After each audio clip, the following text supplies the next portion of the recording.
Les températures, aussi douces que les lumières qui baignent les prairies, donnent des faux airs de printemps au Marais breton. Des cigognes y ont d'ailleurs pris leur quartier. Un phénomène plutôt rare en cette période de l'année. C'est vraiment une vision apaisée de la nature, là. Elles sont en train de se nourrir dans la prairie. On est dans une zone de prairie inondée et c'est vraiment ce qui leur convient. À cette époque-là, elles mangent des écrevisses. Je suis étonné parce que je croyais que les écrevisses étaient bien enfouies pendant l'hiver, mais là, on les voit les attraper. Il y a deux facteurs sans doute qui expliquent leur présence. C'est à la fois le réchauffement climatique et puis la présence de nourriture. La migration, c'est une façon pour les oiseaux de trouver de la nourriture pendant la mauvaise saison.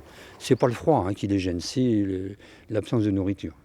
Alors comme les cigognes, ce sont des prédatrices, elles trouvent quelque chose pendant tout l'hiver, sauf en période de gel.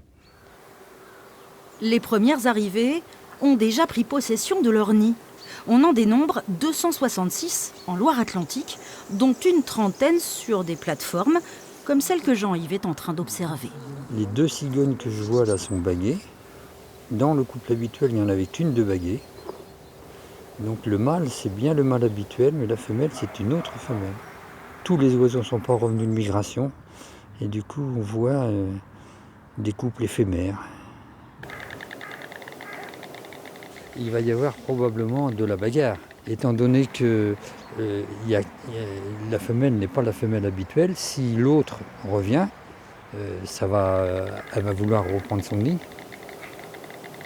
Si au cours d'une balade, vous apercevez des cigognes, n'hésitez pas à relever leur numéro de bague et à faire part de vos observations sur le site cicogniafrance.fr. De précieuses données y sont consignées sur le parcours de ces oiseaux qui ont bien failli disparaître dans les années 70.